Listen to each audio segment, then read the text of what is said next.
أشهد أن لا إله إلا الله وحده لا شريك له وأشهد أن محمدا عبده ورسوله ولا نبي بعده أوصيكم عباد الله وإياي بتقوى الله فقد فاز المتقون أما بعد الله أكبر الله أكبر الله أكبر الله أكبر كبيرا والحمد لله كثيرا وسبحان الله بكرة وأصيلا الله أكبر الله أكبر ولله الحمد.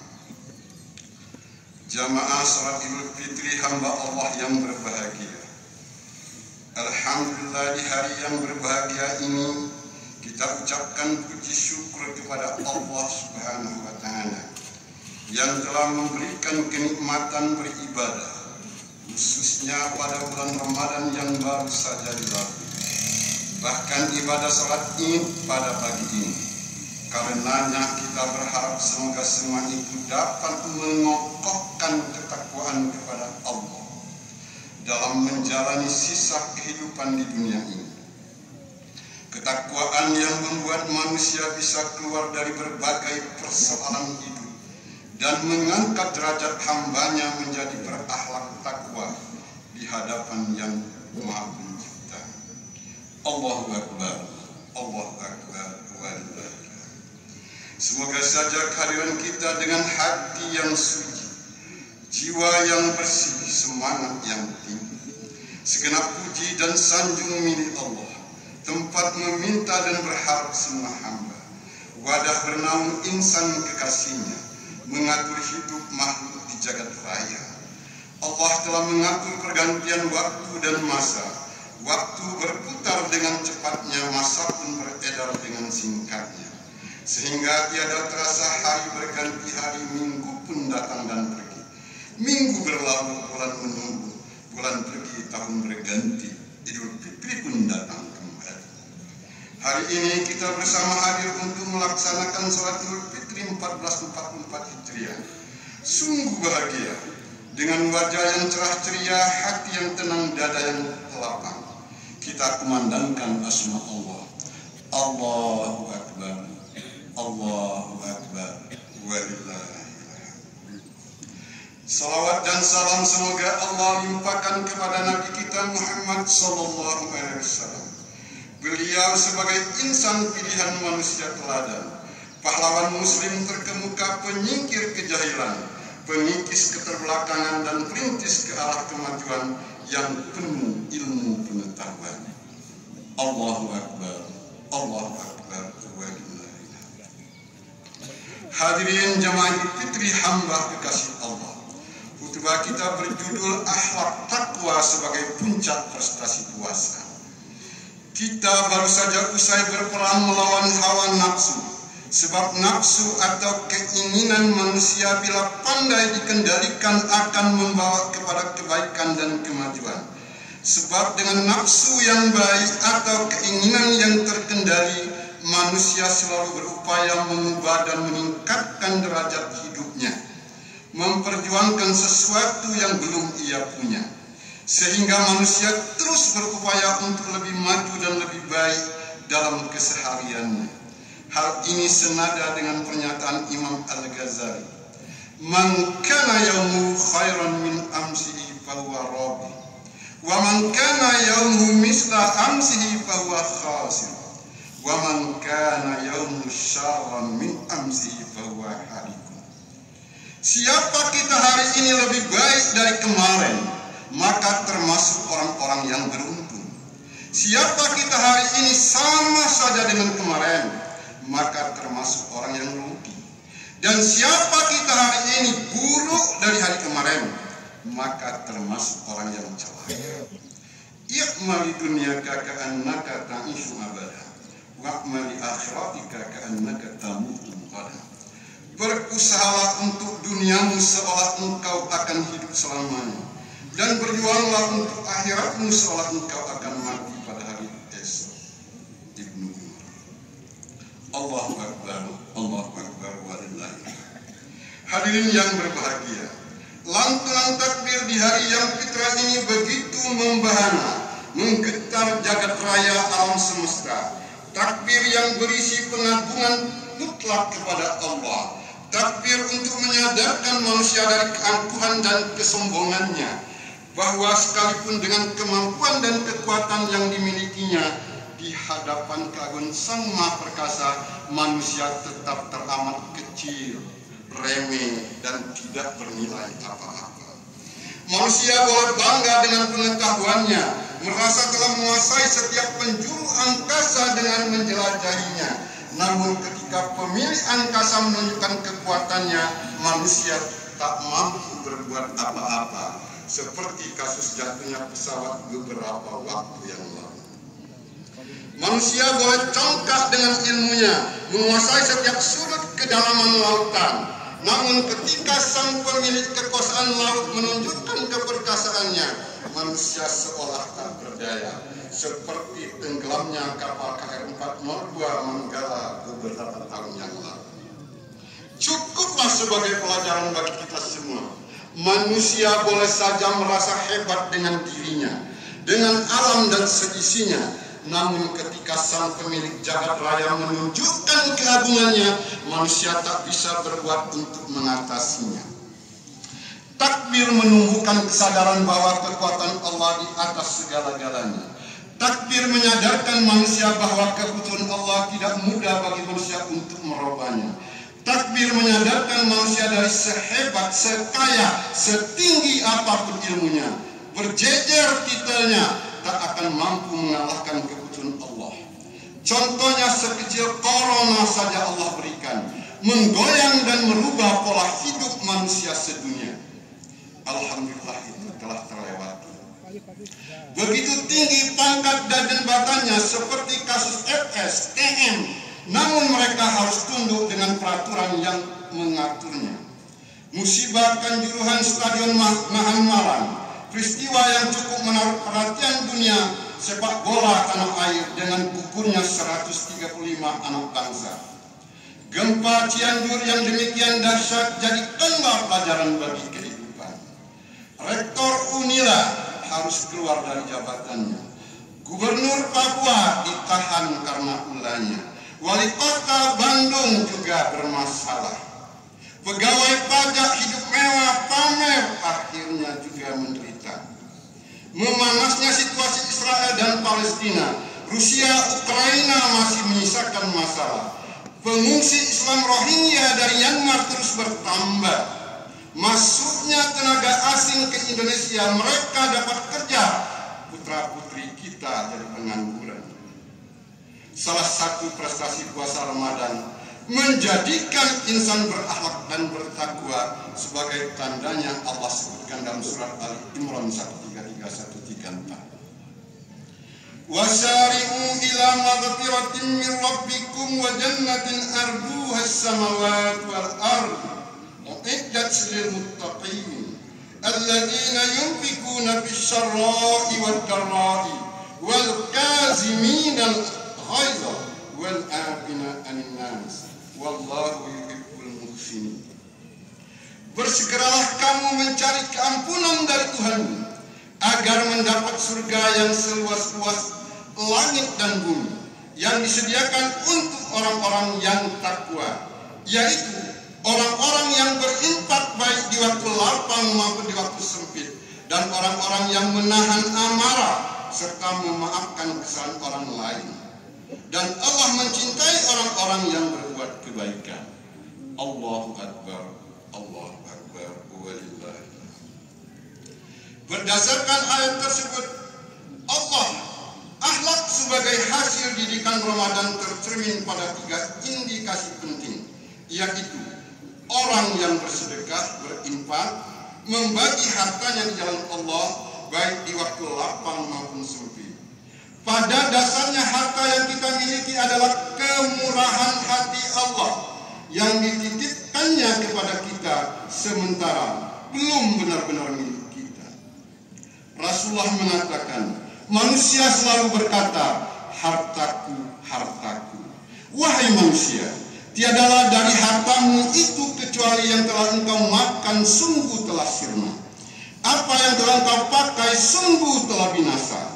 Apa yang engkau infakkan atau kau sedekahkan itulah hakikat hartamu yang sebenar-benarnya akan kekal abadi. Riwayat Muslim.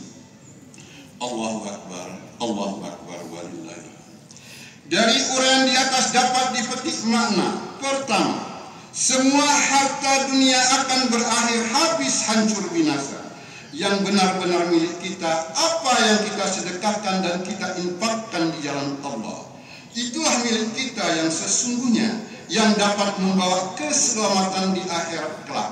Maka titipkanlah hartamu lewat panti asuhan, masjid-masjid, lembaga pendidikan dan pesantren, atau amal usaha lainnya. Harta itu masih bisa kita nikmati sampai ke alam barzakh nanti. Kedua, puasa Ramadan mampu mengendalikan nafsu amarah. Salah satu persoalan besar yang kita hadapi saat ini cepatnya naik tensi kemarahan seseorang.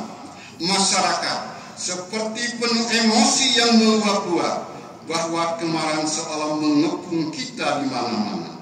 Aroma kemarahan mewarnai setiap kata dan ucapan, sehingga kental dengan kata-kata kasar, hujat dan fitnah, dan anjuran kebencian. Yang lebih memprihatinkan lagi, bahasa kemarahan itu mulai masuk ke dalam bahasa khutbah, tausiah, pesan-pesan ilahiyah pun kehilangan nilai kesuciannya karena dicemari hujatan kebencian. Apalagi ditambah dengan muatan politik yang mengatasnamakan agama, maka wasiat agama yang seharusnya menyejukkan malah hadir dalam pesan sebaliknya. Adapun kesantunan, keramahan, kasih sayang seperti pemuliaan biro kemanusiaan seolah tercabut dari misi sucinya yang dibawa Rasulullah, yaitu Islam rahmatan lil alamin.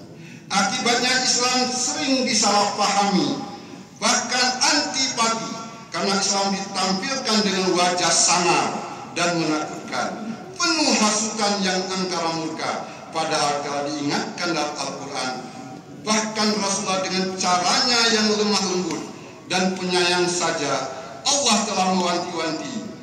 Karena rahmat Allah, Rasul berlemah lembut kepada mereka. Jika berhati keras dan berlaku kasar, tentulah mereka akan menjauhi dari lingkungannya. Allahu Akbar, Allahu Akbar walillahi. Peringatan Allah itu harus kita pegang pada saat ini, ketika dengan mudahnya kita menyaksikan ceramah-ceramah yang penuh kebencian, menghujat pihak-pihak tertentu yang tidak sealiran dalam hal keagamaan atau tidak sehaluan dalam pilihan politik. Tak jarang dalil-dalil agama diperalat sedemikian rupa untuk menghakimi siapa saja yang berbeda atau untuk menghujat para pelaku pendosa. Dan selanjutnya kita menganggap itu amar ma'ruf nahi munkar. Kita lupa amar ma'ruf harus dilakukan dengan cara yang ma'ruf, dan yang munkar harus dicegah dengan santun dan bijak, tidak harus dengan cara militer. Kita tahu Fir'aun yang mengakui Tuhan, Allah perintahkan Nabi Musa dan Nabi Harun agar menyampaikan dakwah secara santun tanpa kemarahan. Kita lupa dalam niat mula perang Khandaq, Sayyidina Ali radhiyallahu anhu mengundang Habib Amrin bin Ahlul Wahdah yang telah diludahi kaum musyrik. Kenapa tidak kau bunuh mereka yang sudah begitu lemah? Beliau menjawab, aku tidak mau menodai niat suci dalam perang ini, sedang aku dalam keadaan emosi. Walaupun aku diludainya, setelah reda hatiku nanti akan kuselesaikan dengan baik-baik permasalahan ini karena Allah. Untuk itu toleransi, moderasi perlu kita tumbuh kembangkan. Allahu Akbar, Allahu Akbar walillahi.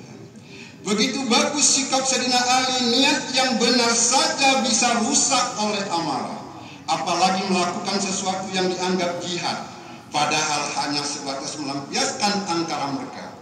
Oleh karena itu, upaya melawan hawa nafsu sendiri amatlah penting. Pelajaran mengendalikan diri yang telah dilakukan selama bulan puasa harus kita pegang teguh untuk mengontrol diri dalam kehidupan. Mari belajar dari kesabaran Rasulullah yang dilempari batu ketika berdakwah. Bukan saja tidak membalas, malah mendoakan mereka penuh dengan keikhlasan. Mari belajar dengan keteladanan Rasulullah tetap lemah lembut tanpa kemarahan tatkala menghadapi seorang badui yang kencing di dalam masjid. Mari belajar dari Rasulullah ketika diminta berdoa dan melaknat keburukan bagi kaum musyrikin. Beliau bersabda, "Aku tidak diutus untuk melaknat, tapi aku diutus untuk menebar kasih sayang dan rahmatan lil alamin dengan penuh kedamaian." Kita belajar dengan Rasulullah dalam menyantuni anak yatim. Dalam suatu kisah, ketika Rasulullah SAW berjalan menuju ke tempat sholat Idul Fitri, Rasulullah melihat seorang anak kecil sedang terpencil berdiri seorang diri. Dengan wajah lusuh dan sedih, menahan air mata yang tiada tertahankan. Melihat dari kejauhan teman-teman seusianya sedang gembira merayakan hari raya. Baju baru pembelian ayah menikmati kue masakan ibu. Namun malang bagi si anak kecil tadi. Sudah lama juga ia menahan hidup sebagai orang yatim, miskin yatim piatu. Betapa pedih rasa hatinya melihat orang lain bergembira ria, serba cukup dan serba ada. Dikala itulah ia teringat nasib dirinya. Tidak ada ayah tempatnya meminta, tidak ada ibu tempatnya mengadu. Tak tentu rumah tempatnya kembali. Sambil memegang pinggir bajunya yang lusuh, ia menyapu air matanya yang menetes perlahan. Dengan hatinya berkata, "Wahai Tuhanku, bawalah aku ke alam ayah dan ibu, agar kami bisa bersatu. Tak kuat diri ini menahan pilu." Tapi apa hendak dikata, tak ada jawaban, semuanya membisu. Rasulullah lalu menghampiri si bujang kecil tadi. "Kenapa kau bersedih, nak?" tanya beliau. "Di manakah rumahmu?" Jawab si kecil, "Saya yatim piatu. Ayah telah tiada, ibu pun demikian pula. Terkunci kerongkongannya, tak dapat bicara apa-apa. Hanya air mata yang mengalir di pipinya." Nabi pun tergugah, hatinya penuh rasa haru. Lalu meletakkan tangan di atas pundak anak tersebut dan berkata, "Bagaimana kalau Aisyah istriku sebagai ibumu dan aku Muhammad sebagai ayahmu?" Alangkah bahagia dan berbunganya hati si anak kecil. Meski belum menerima apa-apa berbentuk benda, seakan ia mendapatkan kasih sayang dan sesuatu yang betapa tinggi nilai dan harganya. Allahu Akbar, Allahu Akbar walillahi. Laisal mu'min billadzi yasba'u wa jarahu ja'in ila jambi. Bukanlah orang muslim bila masih ada tetangganya kelaparan sementara dia sholat. Yang ketiga, kerelaan memaafkan manusia. Kita tidak melakukan kesalahan kepada orang lain atau orang lain tidak melakukan kesalahan kepada kita, namun kita diminta saling memberi maaf. Merasa berat memaafkan orang lain lahir dari sifat yang keras yang senantiasa dipenuhi kemarahan, kebencian dan dendam kesumat. Ketika merasa rugi dan salah memaafkan orang lain telah menyakitkan kita, hati kita dipenuhi asutan nafsu dan bisikan setan untuk membalas dengan kelakuan setempal agar sakit hati itu menjadi imbang. Padahal hal tersebut menjadikan diri kita lari dari cahaya takwa. Untuk meniti semua itu, hal tersebut yang mesti kita lakukan belajar langsung dari sifat-sifat Allah Subhanahu wa Ta'ala. Hadirin yang berbahagia, perhatikanlah betapa maha sabarnya Allah setiap hari memberi nikmat bagi kehidupan secara gratis kepada manusia, tapi malah dibalas dengan maksiat dan kedurhakaan oleh hambanya. Lalu apakah Allah menjadi dendam dan melakukan pembalasan setimpal? Justru sebaliknya, dengan makasihnya Allah selalu menunggu dan memberi kesempatan bagi hambanya untuk memperbaiki diri, menjanjikan ampunan dan kemaafan bagi hambanya yang mau bertaubat. Allah bahkan menyediakan fasilitas untuk menabur pertaubatan hambanya dengan 4 sifatnya sekaligus: Maha Penyayang, Maha Penerima Taubat, Maha Pengampun, dan Maha Pemaaf. Dengan semua gambaran ini, masihkah kita berkeras hati untuk enggan memaafkan orang lain? Allah yang Maha Agung saja tetap berkenan memaafkan dan menerima taubat hambanya. Lalu mengapa kita tidak mau memaafkan sesama? Bukankah kita hanyalah manusia biasa juga yang tak luput dari kesalahan? Hakikatnya dengan memaafkan kita telah berakhlak dengan akhlak takwa. Idul Fitri momen yang pas untuk saling memaafkan sebagai tanda didikan Ramadan berhasil membina kita. Allahu Akbar, Allahu Akbar, walillahi. Dengan berakhirnya gemuruh suara takbir, tahmid dan tahlil berulang kali dikumandangkan, berarti Ramadan tahun ini telah berakhir. Apakah kita akan bertemu dengan Ramadan tahun depan? Hanya Allah yang Maha tahu. Maka sebab itu saat takbir diucapkan, hati kita sangat haru dan sedih, kadangkala air mata menetes tak terasa. Demikian pula kita yang hadir di tempat ini, ingat kepada orang tua dan keluarga yang telah tiada. Arwah-arwahnya selama bulan Ramadan dibebaskan dari segala bentuk siksaan kubur. Tapi hari ini, sebentar lagi, ketika khotib turun dari atas mimbar, mereka akan kembali lagi ke alam barzakh. Di antara mereka ada yang tertawa dan gembira, sebab selama bulan puasa banyak doa yang mereka terima. Keluarganya berpuasa, sholat, berinfak dan bersedekah. Sebagian lagi arwah ada yang cemas dan takut kembali. Siksaan kubur telah menanti. Mereka akan diikat di rantai, dicambuk dan disiksa, sebab tak ada doa yang mereka terima. Anggota keluarga tidak berpuasa, tidak sholat, tidak bayar zakat, sehingga tidak ada perubahan apa-apa bagi mereka. Mereka pulang dengan tangan hampa, sedih dan menangis. Hadirin yang berbahagia, demikian khutbah kita. Semoga memberi makna buat kita semua. Amin. Wa qur rabbighfir warham anta khairur rahimin.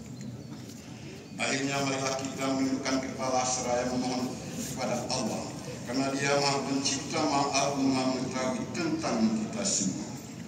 Alhamdulillahirabbil alamin. Wassalatu wassalamu ala Muhammad wa ala alihi washabihi ajma'in. Allahumma ighfir lil muslimin wal muslimat wal mu'minin wal mu'minat al ahya'i minhum wal amwat innaka sami'un qaribun da'wat ya qadiyal hajat ya mujib asya'ilat.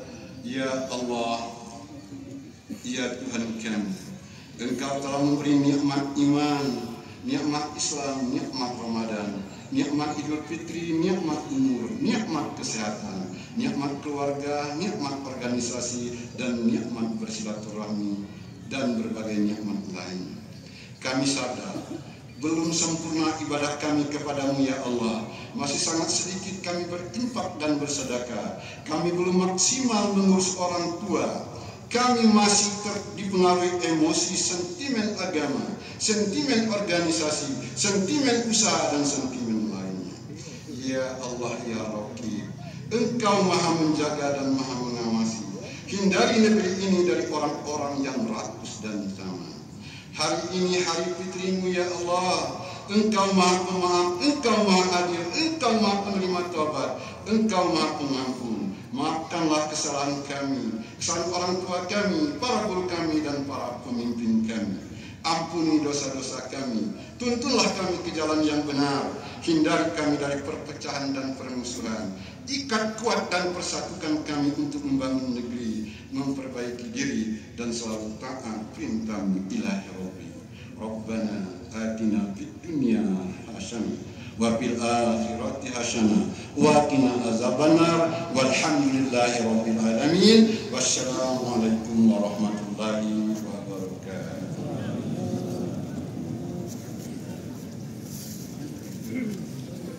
Siap.